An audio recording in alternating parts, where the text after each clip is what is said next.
25 minutes past 8. Welcome back to Sunrise Daily. We turn our attention now to the just concluded World Economic Forum. We're joined in Abuja studios by Zainab Usman, who is communication consultant for the World Economic Forum in Africa. Thank you for coming on this morning, Zainab. I mean, yes, it's over, but of course, the strategies, the suggestions, the policies that are to be made after this just about to begin, possibly in some cases. But that forum that held in Africa, what is it that you're optimistic about? I mean, have we started seeing decisions or meetings or activities geared towards maximizing what was said at that forum, you think?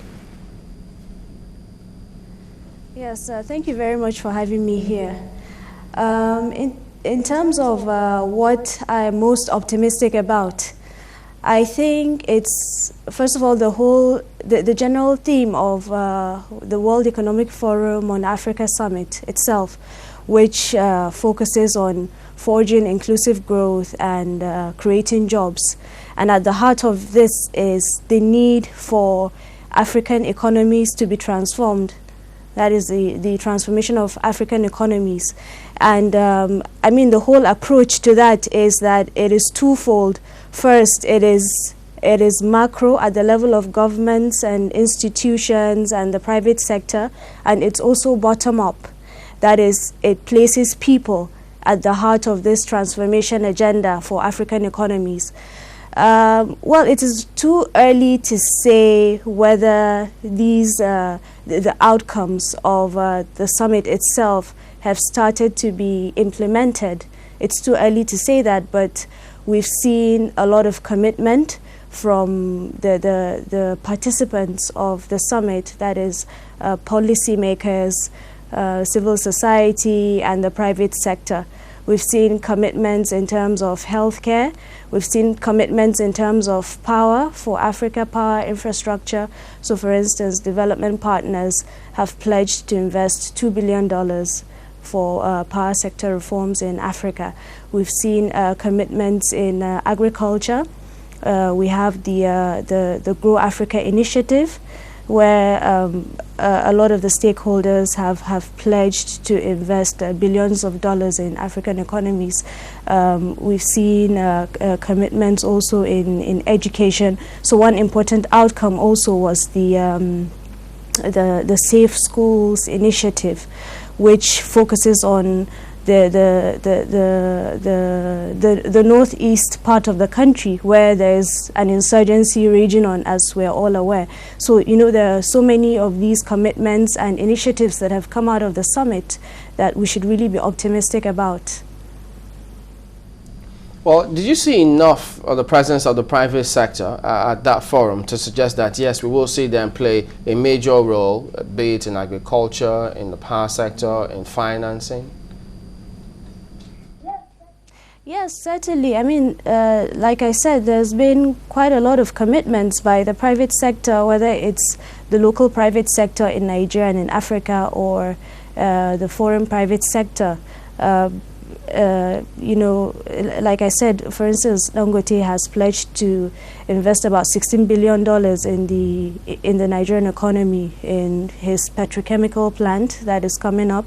In agriculture, I think he has pledged to invest about $4 billion or so. You know, similarly, other private sector actors as well have all made similar commitments in so many other spheres. But importantly, I mean, for the private sector to be able to redeem these pledges, they also require the government. I mean, when we talk about development, which is what this summit essentially is all about, development of African economies, it's not just going to be private sector driven alone. There needs to be an enabling environment created by the government. The government also has to be an active partner in this, not just by, like I said, creating the enabling environment, but by also having the right institutions, the right regulatory framework, and so on. So it's supposed to be a synergy of sorts between the private sector and the government. When do you think you begin to see action? on both sides. How soon do you think you begin to see action on both sides, private and government? Well, certainly we should expect action soon, or we should even expect the outcomes of some of the action soon. Because certainly commitments have been made, but also concrete investments have been made as well. So some of these investments will only take, you know, a minimum amount of time to mature. And I guess one example that I can give is the again, going back, and I keep, unfortunately, I keep giving the example of Dangote because he's one such prominent actor, you know, that was not only a co-chair of the World Economic Forum, but is a major investor. And, you know, we're all aware of the investments he has made in the oil sector, in agriculture. We're also aware of investments made by Air Holdings, Transcore in agriculture as well, in Benue with the orange farms and so on. Also in the agriculture sector, other investors, you know, such as Dominion Farms, Dominion Rice, and so on. They've all invested a whole lot of money. So this should, you know, we should see the outcomes of these very, very soon. I really can't put a date to it, but I know there's a lot going on in those sectors.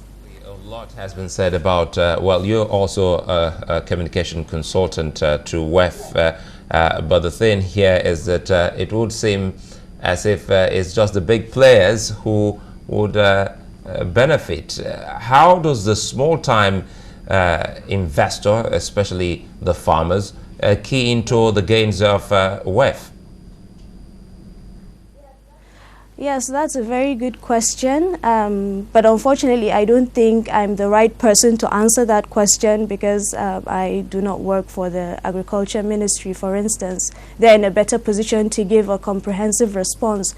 But for WEF in general, you know, when you talk about smallholder farmers, or even if you talk about just people at the grassroots in particular, I mean, the whole summit itself has made it very clear that the transformation of Africa would require the participation of people at the grassroots as well.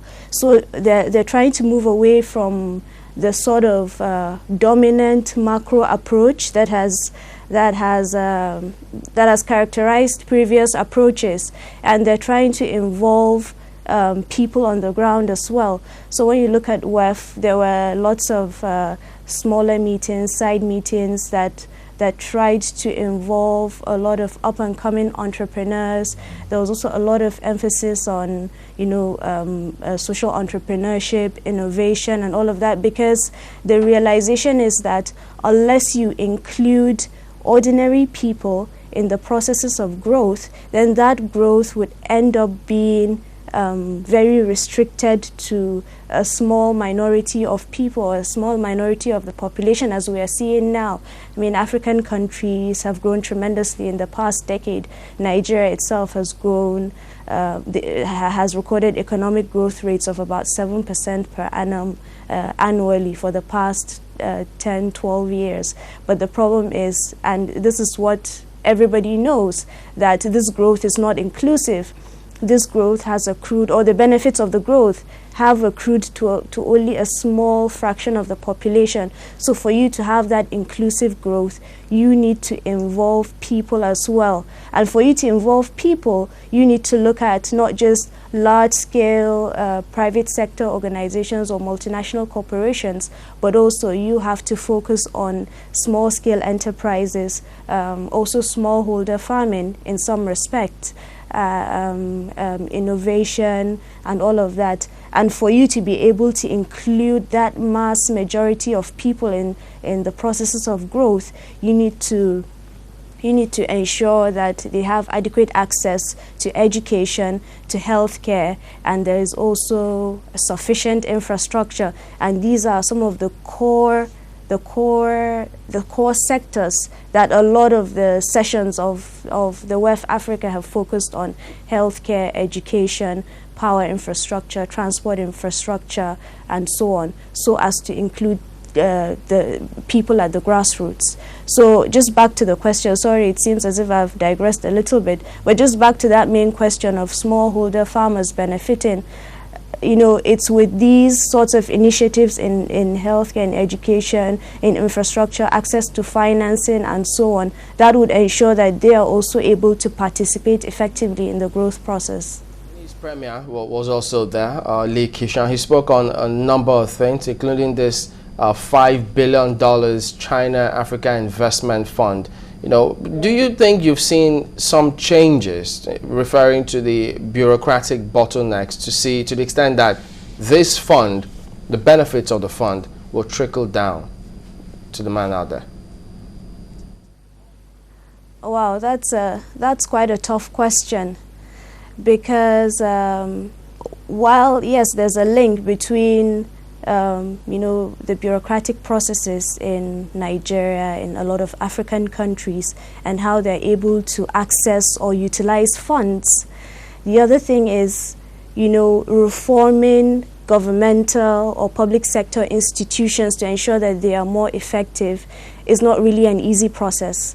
It's not just something that will be easily overcome just because funds have been made available through this instrument known as the China-Africa Development Fund. I mean, these are processes of reforms that would take time. They require a lot of political will. And again, this is where it's really paramount that policymakers and governments recognize that really they have a lot of responsibility, because yes, while we're all championing private sector driven growth or driven development, at the same time, really, the governments have to make the environment conducive. And when we talk about enabling environment for business and private sector to thrive, we're talking about these things you mentioned. You know, addressing these bottlenecks, these bureaucratic red tapes, and so on. How to register a business is one thing. You know, registering a business or a firm on time without it taking such a long time, you know, ensuring that government institutions have the right capacity. They're able to recruit people that are well qualified, that can execute their tasks effectively. They're able to cut down their sizes and ensure that they are not too bloated or too inefficient. They're able to provide the right remuneration and the right incentives to their staff. These are all the things that would address these bureaucratic bottlenecks. And I'm sure you're aware that these are reforms that would take years, and they would require tremendous amount of political will. Take Nigeria, for instance. You know, a lot of our public sector organizations and parastatals are quite inefficient. They're very bloated. But when you talk about the issue of downsizing to ensure efficiency, it becomes a huge political issue. And of course, people are quite justified in thinking that their livelihoods are going to be taken from them by being retrenched from the public sector. But at the same time, if we want efficiency, these are some of the hard decisions we have to take. So you can see that it's not going to be an easy process at all. We have to thank you for coming on, Zainab Usman, speaking to us about the gains, the benefits, and what we should be doing to maximize the funds that will be made available, or that is already available at the just concluded World Economic Forum. Thank you, Zainab, today. Thank you for having me. Thank you for having me. We're back in just a moment. Join us again.